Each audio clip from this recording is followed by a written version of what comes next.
Bonjour à toutes et tous. Aujourd'hui, nous allons parler scalping. Et pour parler scalping, il faut d'abord définir ce qu'est le scalping. Donc voilà le plan de ce que nous allons faire, c'est-à-dire dans un premier temps, qu'est-ce que le scalping? Ensuite, nous verrons rapidement les inconvénients et les avantages du scalping. Puis un exemple de méthode que j'ai mise au point, qui pourront vous servir de base pour la suite. Enfin, nous verrons les méthodes de scalping trouvables sur Internet et, entre autres, la stratégie 100% de réussite, ou presque. Donc, qu'est-ce que le scalping? À l'origine, le scalping, effectivement, ce sont des trades à très petit potentiel de gain, 2, 3 points, 4 points, et d'une très faible durée, c'est-à-dire maximum 1 minute, 2 minutes. Le problème, c'est qu'on s'est aperçu assez vite que ceci ne fonctionnait pas, ou très peu, ou très mal, plus exactement, avec les méthodes graphiques traditionnelles ou les indicateurs traditionnels.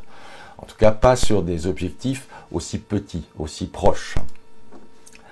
Donc, par extension, maintenant, on considère que est aussi du scalping des trades opérant sur des petites unités de temps, mais durant un petit peu plus longtemps, éventuellement, ou bien des trades opérant sur des grandes unités de temps avec des objectifs très proches pour ces unités de temps.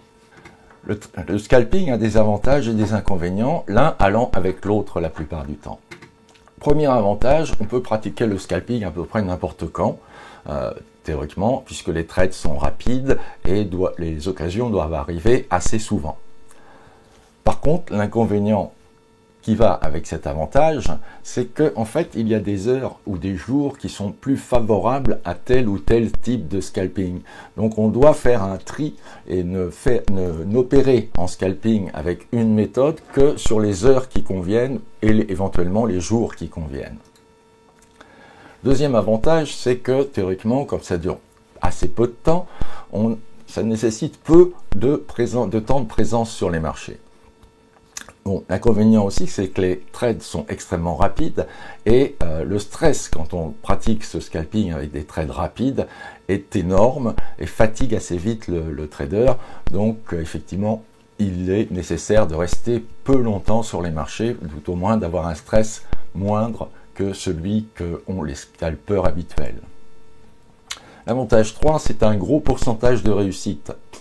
Donc c'est psychologiquement très confortable pour la plupart des traders d'avoir un gros pourcentage de réussite. Mais l'inconvénient, c'est que les frais et le spread, c'est-à-dire l'écart entre l'offre et la demande, sont extrêmement importants par rapport aux gains. Les gains sont petits, le spread, lui, est fixe en taille. Donc, si on a un objectif relativement proche, il représente une part importante des gains. Quatrième avantage, c'est très attirant. Le scalping, ça fait rêver. C'est le mythe du trader qui scalpe un petit peu sur son hamac depuis les Bahamas ou autre. Mais l'inconvénient, c'est que malheureusement, le rêve tourne facilement au cauchemar. En effet, votre broker vous aime déjà. Ça, c'est un avantage. Vous aurez de très bons rapports avec lui. Puisque vous faites beaucoup de trades, donc vous lui générez beaucoup de commissions. Mais l'inconvénient majeur du scalping, c'est que très peu de scalpers sont réellement gagnants. Alors, je vous ai fait donc des petites études, j'en ai fait plusieurs, j'en ai retenu 2 qui me semblent assez prometteuses. Donc, des techniques de scalping. Ici, il s'agit de la cassure haussière sur du 10 minutes. Alors, vous verrez que les trades durent un petit peu plus longtemps que le scalping habituel, que le scalping pur, je devrais dire, mais c'est quelque chose qui peut être très avantageux quand même de trader. Alors, le principe est simple. On trade la cassure haussière, qui est un indicateur standard, au moins dans la plateforme NanoTrader.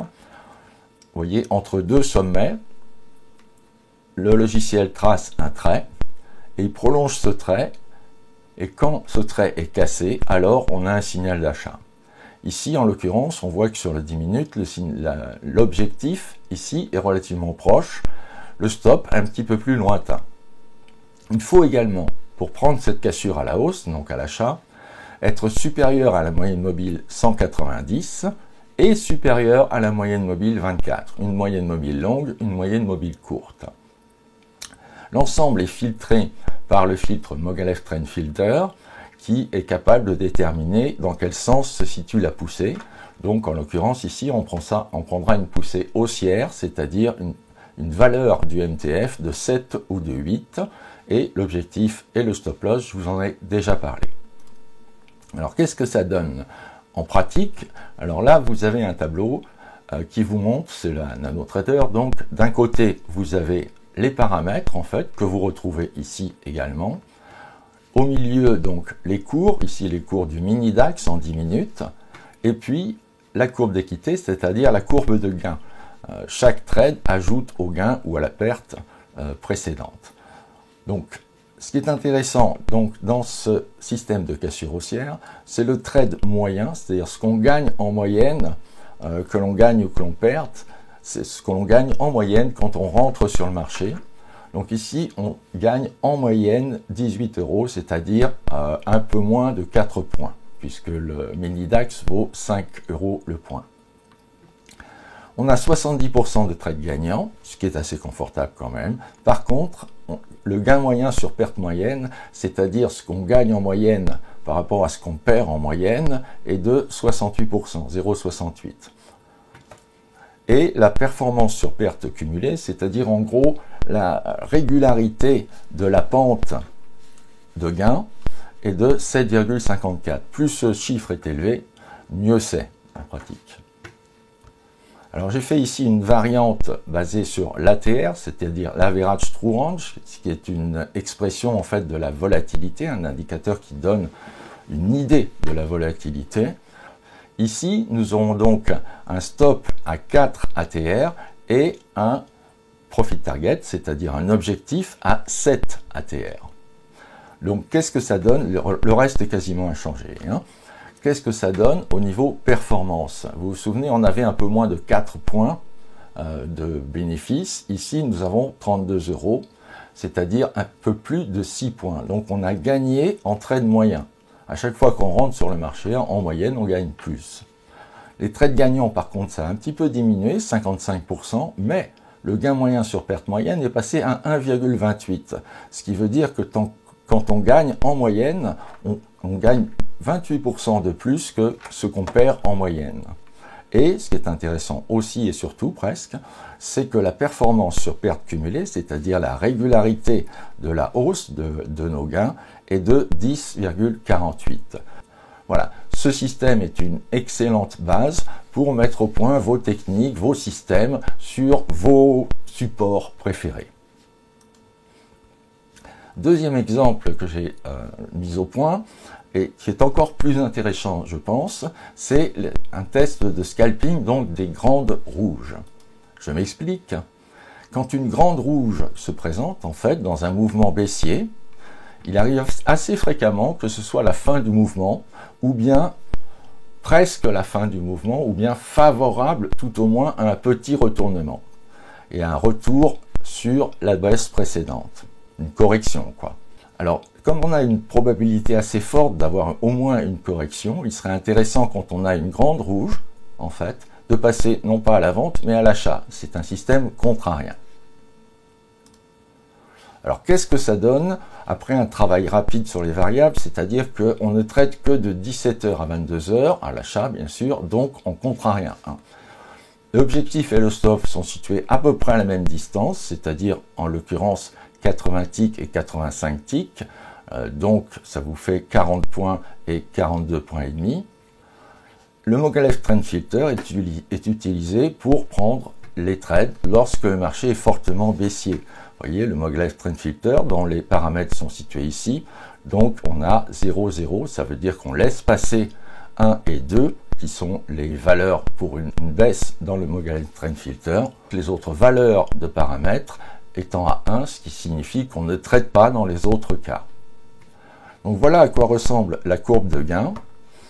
Vous voyez que c'est une courbe de gain assez particulière quand même, puisqu'on a une partie extrêmement régulière ici, haussière, une partie un peu hasardeuse et baissière ici, et puis sur la dernière partie du test, c'est-à-dire de mai 2020 en gros jusqu'à nos jours, nous avons une assez forte régularité de la hausse qui est intéressante a priori. Et le seul problème, c'est effectivement cette partie ici qui nous a donné des pertes.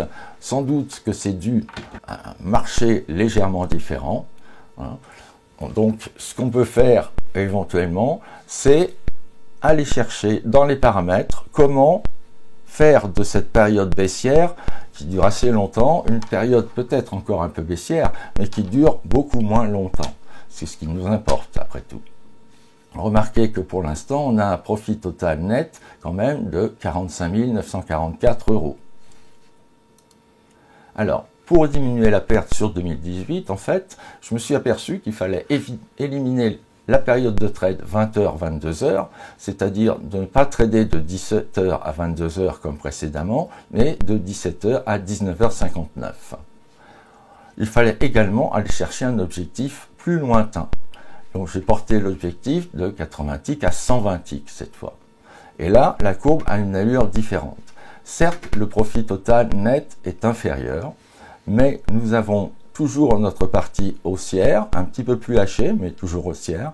Nous avons une partie baissière ici, mais beaucoup moins longue dans le temps. Et puis on repart en haussier, on accélère même un petit peu, mais globalement, même si c'est un petit peu plus varié comme accélération, nous avons une période gagnante qui est ici beaucoup plus importante. Ce qui est intéressant, c'est de voir également que le trade moyen est passé à 71, c'est-à-dire 71 €. 71 €, ce qui correspond à 14 points. Bon, je me suis dit, c'est bien ce que j'ai trouvé, c'est pas mal, effectivement. Mais, il y a un mais, ce n'est pas parfait. Donc je me suis dit, il y a bien quelqu'un sur Internet qui est capable de me présenter une méthode de scalping qui soit intéressante et qui soit meilleure que ce que j'ai trouvé, en tout cas. Bien que ce que j'ai trouvé, je vous dis, soit quand même utilisable globalement à peu près sur n'importe quel marché en faisant varier les paramètres. Alors les techniques ou les méthodes de scalping sur Internet, elles reposent en gros sur 3 piliers. Ou bien sur des éléments graphiques, comme des cassures, ou bien sur des moyennes mobiles, ou bien sur des indicateurs. Alors, il est évident que je n'ai pas pu tout tester, mais j'ai pris les exemples les plus prometteurs, les exemples qui me semblaient les plus logiques et les moins farfelus, je dirais. Moins farfelus parce que vous trouvez sur Internet une quantité phénoménale de vidéos sur le scalping, où on vous vend toujours des stratégies de scalping ultra efficaces, où on vous dit que vous allez gagner 600 € par jour, où on vous dit qu'en 2 scalps, on a fait 150 €. Et sur la base de ces 2 scalps, on vous présente une technique. Oh, et il y en a d'autres. Ici, vous pouvez gagner plus de 1000 € chaque jour. C'est beau. Ici, en scalping 30, en 4 minutes, vous gagnez 1100 €. Bravo. Et là, par exemple, vous pouvez apprendre le scalping en 10 minutes, ce qui est quand même assez extraordinaire.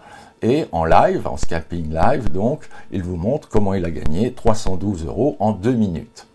Tout cela est bien gentil, mais la plupart sont des charlatans.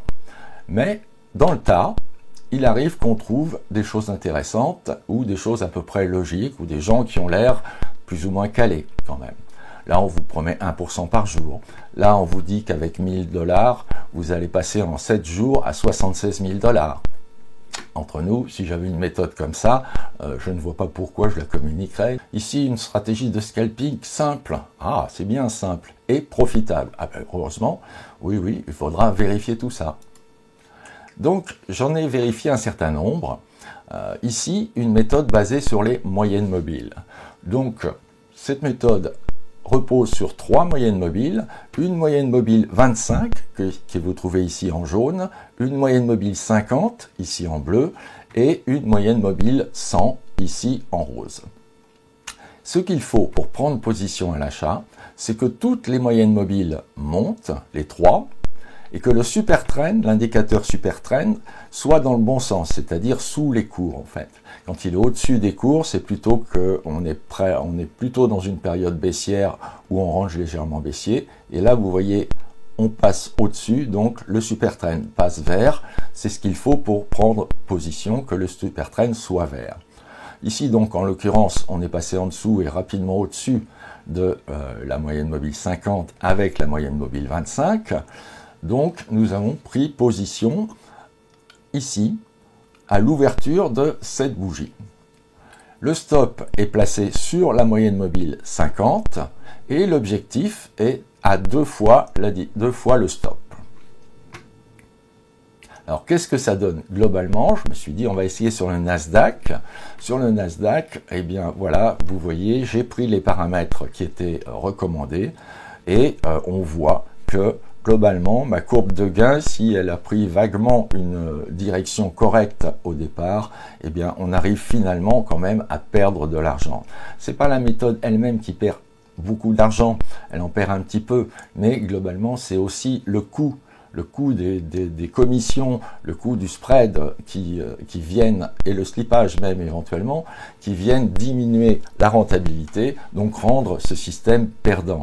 Et ça, il faut toujours tenir compte de ces paramètres. J'ai essayé aussi sur le mini DAX pour voir, et là, on est encore plus perdant, régulièrement perdant.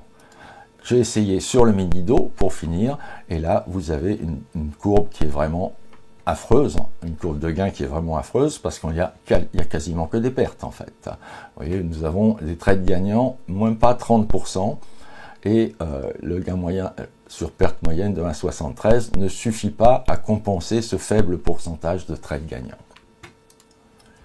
Donc j'ai pris un autre exemple qui me semblait aussi intéressant, qui était l'extraction de MM20 en 1 minute. Pour cela, il faut également que le super trend soit favorable, que la moyenne mobile 20 soit incluse dans 3 bougies au moins. Vous voyez, la moyenne mobile 20 est en rouge, elle est incluse dans cette bougie, elle est incluse dans cette bougie, elle est incluse dans cette bougie. À partir de ce moment-là, si on a une bougie qui est entièrement au-dessus de la MM20, on prend position. Cette bougie ici est entièrement au-dessus de la MM20, on prend position. La position se présente donc à l'ouverture de celle-là ou à la clôture de celle-ci. Ici, en l'occurrence, ça revient au même. Et la sortie se fait sur une bougie de doute. Une bougie de doute, c'est une bougie essentiellement qui présente une mèche supérieure assez importante, qui prouve que les cours ont été largement contrés. En fait, on a essayé de monter et on a été contré en descente. Alors, j'ai backtester tout ça. Donc ici sur le mini DAX, allez, vous avez le DAX ici et la courbe de gain, je vous rappelle, qui est en dessous. Ici, en l'occurrence, plutôt qu'une courbe de gain, c'est une courbe de perte. Donc ce système arrive quand même à perdre de l'argent, malgré tout ce que nous dit son concepteur sur la qualité et la fiabilité de ce système. J'ai essayé de sortir, non pas sur bougie de doute, mais sur la première rouge qui se présente, et je me suis aperçu que finalement ça n'avait aucune importance, le système était toujours aussi perdant, voire encore plus perdant. Donc système à jeter encore une fois. J'ai essayé aussi une sortie personnelle, une sortie différente, qui est basée sur le Repulse 15. Le Repulse est un indicateur standard sur toutes les bonnes plateformes, donc sur un NanoTrader. Si le Repulse 15 passe en dessous de 0,02, pratiquement en dessous de 0 si vous préférez, alors on sort du trade. On voit que dans un premier temps, ça s'est vraiment bien comporté et le système arrive dans ce cas à gagner un peu d'argent, mais arrive un changement de marché et nous avons le système qui passe perdant. Donc le système n'est pas viable en fait en lui-même, bien qu'étant largement meilleur au niveau des sorties que ce qui était préconisé, le système n'est pas viable, peut-être à travailler, mais ça m'étonnerait. Alors j'ai pris un troisième exemple. Contrairement aux exemples précédents, ce sera ici un système contrarien, c'est-à-dire qui ira contre la tendance. On opère sur le 1 minute, il faut que le RSI, l'indicateur RSI, soit survendu, c'est-à-dire inférieur à 30. Il faut que la stochastique soit également inférieure à 30, également survendue. Et on prendra position à ce moment-là quand les bandes de Bollinger ou de Bollinger, comme vous voulez, seront percées par le bas. La sortie se fera sur la stochastique, la moyenne plus exactement de la stochastique, et se fera donc quand la stochastique passera 90. Le système est perdant, mais le broker est content parce qu'il y a énormément de positions. vous voyez que quelquefois ça ne marche pas, ensuite il y a des périodes où ça marche, mais finalement ça suit un petit peu les marchés, et puis on arrive à un moment où même en range on voit que le système devient à nouveau perdant, donc on n'arrive pas à gagner de l'argent avec ça, encore une fois. Un petit peu décourageant, mais ma foi ça montre que ce qu'on trouve sur internet, il faut vraiment le prendre avec des pincettes, et pourtant on en trouve, hein. Et tout ce que j'ai pu tester, hors ce que je vous ai présenté, est perdant, voire largement perdant. Alors dans le tas, il y a peut-être quelque chose de gagnant, mais il faut le trouver, hein. Alors pourtant, la méthode que je viens de vous présenter ici est intéressante. Rappelez-vous, la méthode, c'était RSI survendu, stochastique survendu et perçage des Bollinger par le bas. Donc cette méthode, si on l'applique non plus sur le 1 minute mais sur le 1 heure, on s'aperçoit qu'avec un petit filtre de volatilité, on arrive cette fois à avoir un système régulièrement gagnant et intéressant au niveau du grain moyen, puisqu'en chaque fois qu'on rentre sur le marché, en moyenne, on gagne 88 €. Donc, ce qui est tout à fait correct. Vous voyez donc la différence, le même système travaillé en 1 minute et en 60 minutes. En 1 minute, on est régulièrement perdant, alors que pourtant, le principe est bon, puisque en 1 heure, on est gagnant. Mais c'est très difficile donc de scalper avec ce système, alors que ce système fonctionne relativement bien quand il est utilisé sur le 1 heure. Plus sérieux maintenant, comme système, un système de rebond sur un support. Alors, les supports qui sont tracés à la main, bien sûr, on ne peut pas le vérifier. Par contre, on peut vérifier les supports qui sont le plus bas de la veille, par exemple. Ça, on peut le tester. Donc voilà le principe. Les cours donc descendent. En vert, vous avez le plus bas de la veille. Dès qu'ils percent le plus bas de la veille, on prend position à l'achat avec un objectif proche, très proche. Là, je vous montre un petit peu le détail cette fois. Donc, si on revient sur le plus bas de la veille, on rentre sur cette bougie, ici à l'ouverture de cette bougie, et vous voyez que la sortie se fait dans la bougie elle-même. L'objectif étant très proche, comme je vous le disais, l'objectif est à 5 points écart.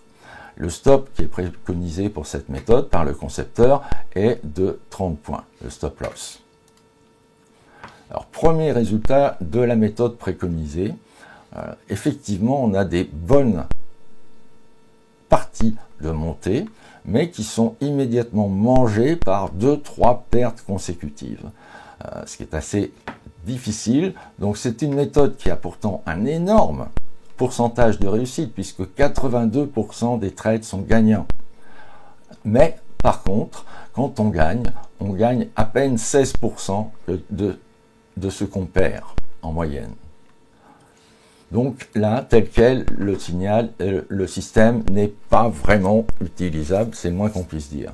Ce que j'ai essayé après, c'est de faire une suroptimisation, c'est-à-dire de chercher ce qui avait vraiment meilleur dans les paramètres pour essayer d'avoir le meilleur résultat possible. Et malgré que j'ai suroptimisé, vous voyez que globalement, le système de rebond sur plus bas de la veille reste perdant avec les paramètres que je vous ai indiqués. Maintenant, il faut savoir que le concepteur dit aussi que si ça se passe mal, si on estime que ça se passe mal en direct, on peut couper la position, et la plupart du temps même, on coupe la position avant que le stop loss soit touché. Maintenant, ceci est malheureusement invérifiable, mais peut effectivement rendre ce système gagnant si le trader a une énorme expérience de son système. Je ne sais pas. Maintenant, je dois vous présenter quelque chose d'extraordinaire que j'ai trouvé également sur Internet, c'est-à-dire une stratégie 100% gagnante. Quel est le principe? Le principe, c'est qu'en 15 minutes, nous sommes en 15 minutes, si 5 bougies sont dans le même sens, on prend position contraire au mouvement. C'est encore un système qui est contrarien. On ne prend les longs que au-dessous des X dernières bougies, et on ne prend les courts, c'est-à-dire les ventes, que au-dessus des X dernières bougies. Par exemple, si on a 60 bougies, on regarde 60 bougies en arrière, et on ne prendra cette position vendeuse que si, ici, nous sommes au-dessus de la plus haute des 50 dernières bougies. De même, dans l'autre sens, à l'inverse. Donc, l'objectif est situé à un certain nombre d'ATR relativement proches, hein, l'ATR calculé sur 50 périodes, ici 3 fois l'ATR. Vous voyez l'objectif qui est ici, en fait, est à 3 fois l'ATR de la prise de position. Et une méthode de rattrapage par moyenne baisse est intégrée de manière à rattraper les trades qui se passent mal. Qu'est-ce que ça donne sur l'euro USD? Sur 4 ans et demi ici en l'occurrence. Eh bien nous avons cette fois, ce n'est pas avec NanoTrader mais avec MetaTrader, le logiciel MetaTrader ici, qui fonctionne aussi sur n'importe quelle plateforme, dont WH Self Invest, mais plein d'autres. Et donc, vous avez ici la courbe de gain. On part d'un capital de 5000 euros, ou dollars plutôt exactement, on va dire. Et on a une courbe de gain qui approche petit à petit. De temps en temps, vous voyez, il y a des trades qui se passent mal, mais qui sont rattrapés derrière. Ça se passe mal, c'est rattrapé. Ça se passe mal, c'est rattrapé, etc. Et on a finalement une courbe qui, globalement, est quasiment linéaire. Là, c'est un système qui est présenté comme extraordinaire, ce qui est un petit peu le cas quand on voit le résultat, n'est-ce pas? Ici, c'est sur l'US dollar, franc suisse, sur 4 ans, légèrement optimisé, avec un risque relativement important. Et là, on observe de la même manière une progression extrêmement régulière du capital pendant ces 4 ans, même si la progression n'est pas extraordinaire au niveau de la quantité, puisqu'on passe de 5000 à 6350, donc les gains sont petits, mais s'ajoutent les uns aux autres tranquillement. Alors, que sont les paramètres? Vous vous souvenez, c'était les suites de 5 bougies rouges pour acheter, 5 bougies vertes pour vendre. Ici, non, les suites sont ramenées à 3 bougies, de manière à avoir plus de trades. La période de l'ATR est 50, celle que nous avions calculée, qui était prévue au départ. La distance, le take profit, c'est-à-dire l'objectif, est à 3 ATR et demi. Et la distance entre les ordres, c'est-à-dire la distance entre les rattrapages, est de 7 ATR. Nous avons également une exposition de 3%. Alors je me suis dit, c'est peut-être bien sur les monnaies comme ça, mais ça ne rapporte pas beaucoup sur 4 ans. Donc, est-ce qu'il serait possible de l'utiliser, cette méthode, sur les indices, et puis de gagner peut-être un peu plus? Donc, j'ai fait un test sur le CAC 40 de décembre 2021 à juin 2023. Vous avez tous les paramètres qui sont ici, et ici, toutes les caractéristiques des résultats. Enfin, il y en a beaucoup moins sur MetaTrader que sur NanoTrader. Donc là encore, on regarde et on voit sur le CAC 40 une courbe extrêmement régulière, strictement identique à ce qu'on obtenait sur les monnaies. Sauf que, cette fois, on passe de 5000 euros à plus de 10 000 euros, 10 500 euros à peu près. Donc là, la progression du capital est beaucoup plus importante, d'autant qu'on a une exposition de risque qui est de 2%, simplement, donc un petit peu inférieure à celle qui était présentée sur les monnaies. J'ai essayé sur le Germany, c'est-à-dire sur le DAX, donc sur la dernière période, en 9 mai 2022, et jusqu'à aujourd'hui, c'est-à-dire le 20 juin 2022. Et pareil, on a une courbe extrêmement régulière avec, vous voyez, des petites pics comme ça où on perd un petit peu, mais on arrive à se rattraper à peu près régulièrement. Ça ne va pas chercher très loin. Et pourtant, ici, notre risque n'est que de 1%. Et avec ce petit risque au départ, on passe donc de 5 000 euros à 20 000 euros en 2 mois. Je me suis dit, oula, là, il y a quelque chose, si c'est vraiment efficace comme méthode, c'est le Graal quasiment. Mais attardons-nous sur la méthode de rattrapage en fait. Ici, vous avez 5 vertes d'affilée, on ne le voit pas parce que c'est un petit peu petit, mais qui donnent lieu donc à une vente. Les choses se passent mal, on passe cet ATR, il y a une deuxième vente qui se met en route ici. Puis une troisième vente parce que ça se passe encore mal, une quatrième vente parce que ça continue à monter, une cinquième vente ici, et enfin, on peut sortir de cette position à ce niveau-là avec un gain équivalent à notre objectif de départ. Bien qu'on ait risqué beaucoup plus puisqu'on a augmenté considérablement notre position. Ici, c'est l'inverse. Cette fois, ce sont des achats. On a bien acheté avec 5 rouges devant nous et 5 rouges au-dessus de nous, si vous voulez, en dessous des X dernières bougies. Et malheureusement, ça ne se passe pas bien. On n'arrive pas à l'objectif d'achat et les cours descendent. On renforce une fois, on renforce 2 fois, on renforce 3 fois. On renforce 3 fois, ça suffit, puisque les cours ici permettent une sortie avec un gain égal à notre objectif de départ. Remarquez qu'entre-temps, quelques trades ont été faits, hein, des trades gagnants ici, là, là également. Alors je me suis dit, ça c'est quand même quelque chose d'extraordinaire. J'ai pris le Dow Jones, qui est mon indice préféré avec le DAX, et je me suis dit, je vais voir sur un an ce que ça donne. Sur un an, sur le Dow Jones, avec un risque qui est de 2% seulement, un objectif à 2,5 ATR et des suites de 4 bougies de la même couleur. Donc voilà ce que ça donne. Encore une fois, courbe très régulière, très peu de drawdowns. Ce qu'on appelle les drawdowns, ce sont les pertes temporaires en fait, qui sont dues ici au système de rattrapage, qui sont compensées par le système de rattrapage. Je me suis dit, c'est quand même extraordinaire. Bon, maintenant, j'ai une distance à l'objectif de 2,5 ATR. Donc, je voudrais peut-être prendre un petit peu plus de sécurité en rapprochant mon objectif pour augmenter encore mon pourcentage de réussite. Donc, ce que j'ai fait, l'objectif, au lieu de 2,5 ATR, je l'ai ramené seulement à 2 ATR. Et j'ai donc changé uniquement ceci comme paramètre. Je lance le testeur et voilà ce que j'obtiens. Au bout de 200 et quelques bougies, 300 bougies, la courbe qui était jusqu'à présent extrêmement régulière et très prometteuse comme partout sur les tests précédents, s'effondre et là je perds la totalité de mon capital. Voilà qui refroidit un petit peu. Que s'est-il passé en fait? Eh bien, ici nous avions eu une vente, après une série de vertes, vous voyez, qui ont été renforcées ici, avec 2 ventes, ici avec 3 ventes, ici avec 4 ventes. À chaque fois, la position augmente de 4, c'est-à-dire que ici vous avez un contrat, la 3, la 6, la 10, et là, au lieu de 5, on a 3 ventes seulement.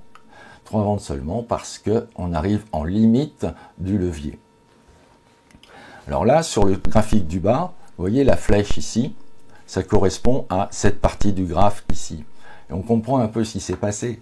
C'est que le trade moyen qui devait être à peu près à ce niveau-là, eh bien, il n'a jamais, l'objectif plutôt, n'a jamais été atteint.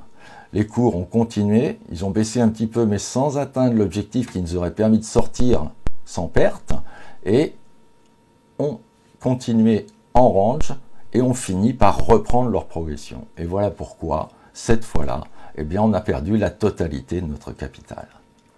Donc vous voyez, cette méthode 100% de réussite, elle n'est pas à 100% de réussite, elle est presque à 100%, et surtout, elle présente un risque énorme de perte totale du capital qui viendra à un moment ou un autre.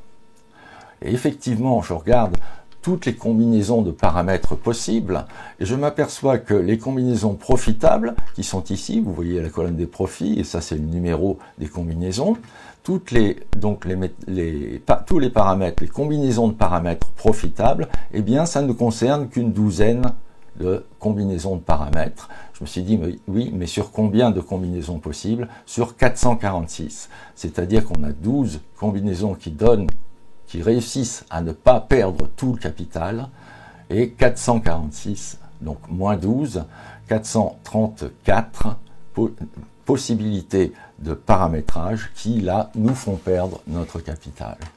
Ça s'appelle une martingale, hein, comme type de gestion de position, où on double et on double, enfin on double et on rajoute et on rajoute et on rajoute. Et ça marche un temps jusqu'au moment où vous avez une mauvaise série ou une mauvaise configuration de marché et vous perdez la totalité de votre capital. Alors pourquoi y a-t-il tant de méthodes gagnantes sur le scalping sur Internet? L'immense majorité en fait des présentations ne sont pas dans l'optique de vous faire gagner de l'argent. En réalité, les youtubeurs qui présentent ces systèmes ont un intérêt certain, mais l'intérêt, il est pour eux, pas pour vous forcément. L'intérêt éventuellement, c'est de vous faire ouvrir un compte chez un broker qui va rémunérer en fonction du nombre d'ouvertures de comptes. Vous ouvrez un compte, il reçoit une somme. Et puis après, derrière, vous faites des trades et lui reçoit une commission sur chaque trade que vous faites. Donc le scalping, c'est ce qu'il y a de mieux parce que vous faites des trades beaucoup plus nombreux que si vous travailliez par exemple en swing trading. Il cherche également à vous appâter pour vous vendre une formation qui n'est pas forcément un petit prix. Donc au départ, il vous montre des choses magnifiques. J'ai fait 5 trades, j'ai fait 10 trades, j'ai fait 5000 $ en 1 heure, etc. Et voyez, si vous voulez, je peux vous former à faire la même chose. Seulement, voilà, il vous forme à quelque chose qui va vous faire perdre de l'argent. Mais ils s'en fichent puisque eux, ils ont touché votre argent que vous leur avez donné pour la formation. Ils veulent éventuellement aussi vous accrocher, c'est-à-dire vous montrer quelque chose d'attirant, de manière à ce que vous visionniez un maximum de leurs vidéos le plus longtemps possible. Et comme c'est au temps et au nombre de vidéos vues qu'on est rémunéré sur YouTube, à partir d'un certain niveau quand même, eh bien voilà. Donc eux, l'intérêt c'est uniquement de vous faire visionner leurs vidéos pour être rémunéré par YouTube. Et bien sûr, vous pouvez avoir cet ensemble également. Vous pouvez avoir aussi les gens qui veulent vous vendre un livre ou des choses comme ça. Mais en fait, ils n'ont qu'un seul but, c'est prendre votre argent ou prendre votre temps à regarder des vidéos. Malheureusement, les débutants sont des proies idéales pour ce genre de prédateurs ou de faiseurs de rêves, comme on les appelle. Et ils vous font croire que vous allez devenir un expert comme ça très facilement. Et ça, c'est l'effet Dunning-Kruger, ça s'appelle. C'est-à-dire qu'il vous donne une formation qui vous donne l'impression que vous maîtrisez totalement le sujet. Ça, c'est la confiance ici. Donc, vous voyez, vous montez très rapidement en confiance, mais vous n'avez aucune expérience. Et au fur et à mesure que vous appliquez, là, vous retombez carrément à zéro en confiance. En fait, vous n'avez pratiquement plus confiance en vous puisque vous avez tout perdu. Et il faudra simplement travailler, mais travailler sérieusement, pas sur des méthodes un peu farfelues et fantaisistes. Et pour progressivement vous approcher du niveau expert où de toute façon la confiance ne sera jamais à 100% parce que avoir une confiance à 100% en trading, c'est mortel en principe. Donc en conclusion, je vous dirais que gagner en scalpant, ce n'est pas à la portée de tout le monde, c'est très difficile. Les chances d'y parvenir sont vraiment faibles. Il faut vous méfier sur Internet de tout ce que vous avez comme méthode toute faite, particulièrement si elles sont simples, particulièrement si elles vous impressionnent. Il y a toujours un but derrière de la part du youtubeur pour vous prendre votre argent ou utiliser votre temps pour se faire de l'argent pour lui. En fait, en pratique, on peut dire que les méthodes de scalping, vrai scalping gagnantes, ne sont que les méthodes de carnet d'ordre. Alors, méthode de carnet d'ordre, ça veut dire voir les trades, interpréter la façon dont les ordres arrivent, s'en vont, etc., de manière à pouvoir appréhender une direction au moins temporaire, de manière à prendre quelques points et s'en aller. Malheureusement, maîtriser ce type de trading, c'est pas à la portée du premier venu.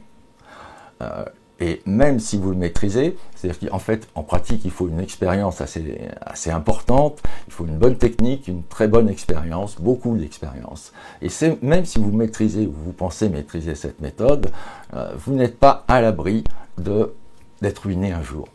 Là, je vous conseille éventuellement de lire Mémoire d'un spéculateur, qui est un livre très intéressant puisque c'est l'un des plus grands scalpeurs au carnet d'ordre qui ait existé. Et c'est l'histoire de sa vie, la façon dont ça s'est organisé, la façon dont il travaillait, et puis ce qui s'est passé comme événement au cours de sa vie. C'est vraiment très intéressant quand on s'intéresse au scalping en particulier. Donc ne vous laissez pas tromper par le gain, l'appât du gain, le gain facile. En trading, ça n'existe pas. Il faut travailler, point. Il n'y a pas de mystère, il faut travailler, acquérir de l'expérience, comprendre ce qu'on fait, et non pas appliquer une recette toute faite. Et sachez que le scalping, ça peut être bien, mais ne vous laissez pas emporter dans le scalping, surtout d'emblée. Il existe des unités de temps qui sont beaucoup plus faciles, entre guillemets, hein. C'est-à-dire en fait beaucoup moins difficiles à trader que le scalping, des horizons de temps comme le 15 minutes, le 1 heure, le 1 demi-heure, voire plus, hein, en swing trading. Donc vous aurez beaucoup plus de chances d'arriver assez rapidement à passer côté gagnant en utilisant ces unités de temps et des systèmes conçus pour ces unités de temps plutôt que malheureusement des systèmes conçus pour le scalping. Je vous remercie, j'espère vous avoir apporté, vous avoir éclairé tout au moins et je vous souhaite de très bons trades.